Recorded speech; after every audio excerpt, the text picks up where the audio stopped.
Hey, today I'm going to talk about how you can get a basic operational dashboard that shows the health of your applications, your services, and that health across various environments, and how you can create easy to use linkages so that people that are using your services or supporting your services can actually get to your log aggregators, your application monitors, your documentation, all that kind of stuff without actually having to set up any infrastructure.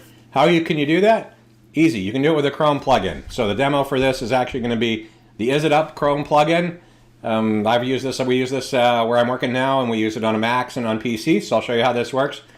Now, some people will talk about how you could stand up a monitoring hub. I've worked on that before. It can be a fair amount of work, and then you have to set up infrastructure that and manage it and all that. In this case, we did something very basic that required no setup other than a config file, and I'll show you how that works.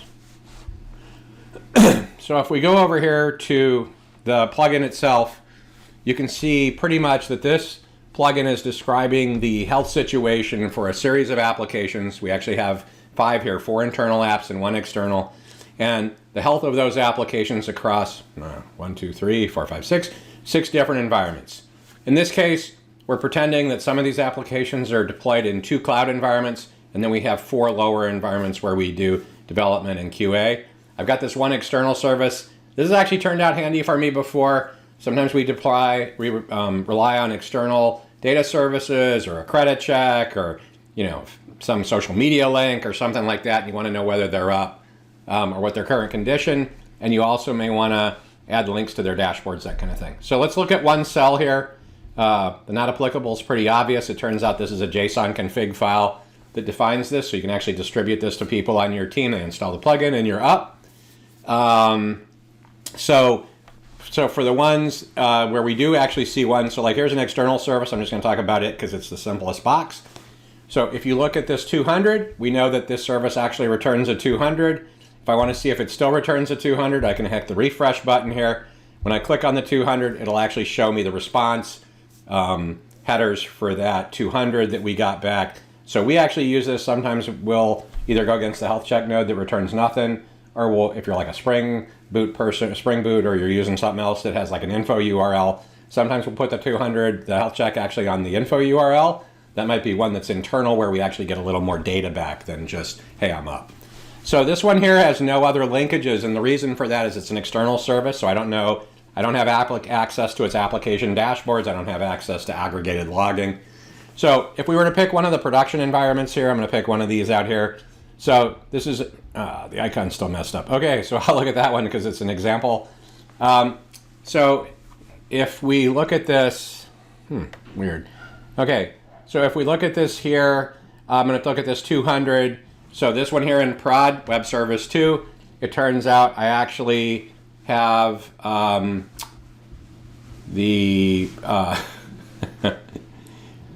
why did I do that? I don't remember what I was thinking there. So if we look at one of these prod nodes here, it may be that we have a web interface on this thing or some service interface.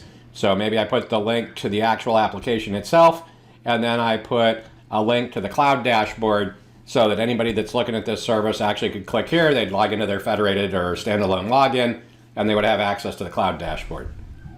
So if we want to look at something a little different, we could look back here at our QA environment. So in this case, in QA, we do a lot of maybe integration testing or, testing with other teams or UAT. This could be user acceptance testing. So it turns out for my first web app here, what I'm pretending is that I have my 200 that shows me, yep, the service is up. And then I have Elasticsearch, which I'm using for log aggregation in this environment. And then I'm actually using Dynatrace to capture my, my performance data. So the idea would be that for each of these URLs, you would have your 200, the optional refresh button here, and then you would link to the environment. You'd create a fully deep link so that when you clicked on that and logged into that tool, it would show you the health of that system, would either show you the logs or the performance data. The other services down here, we're actually using Splunk and Dynatrace. App Dynamics. So that might be an example where you have different tools in different environments or for different platforms. I worked a place where we did Windows for some stuff and Java for others, and we use different tools. So the idea here is that for each of these cells, you can define actually as many links as you want to link you to different parts. So if I were to back up a little bit here to functional test environment, we can actually see that the web app 1 is actually returning a 404, so that's actually not found, which doesn't make any sense. That's probably a misconfig. We probably should go investigate that. We can actually look here in web app 1 at our Elasticsearch log aggregator, or we could dig something up in Dynatrace. In this case, I'm kind of pretending that this is a .NET app and we're doing SpecFlow BDD. So this would be a link to the functional test, and you might do something different here with URLs. Anyway, this would be the basic link. For my other services, web service 2 and the underlying REST services behind that web app, we're going to use Splunk and App Dynamics, and in this case we're going to use Cucumber because it's a Java application. So basically the idea is you can have as many of these links. We actually have a demonstration way you can pick up the fave icon for any of these products. So if you have custom fave icons on any of these tools, you'll pick those up. It's not like you have to import it into the app. And then the idea is that whatever you need in that environment to check its health or to know what's going on, you would add those links. Again, this is all JSON. I'll show you when we get to the options page.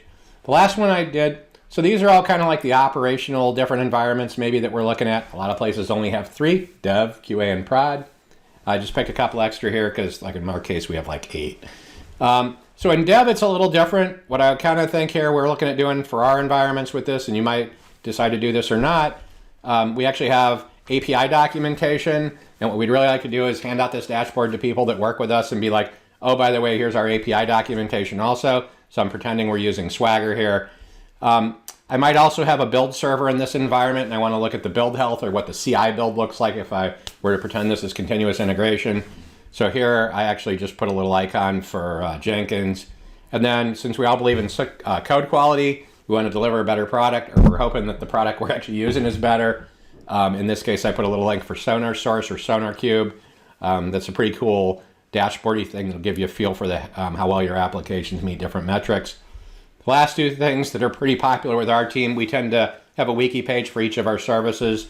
A lot of times it's hard to remember where those wiki pages are for each individual service. So when we distributed the JSON file, we just distribute the wiki links for each of the services, and that works.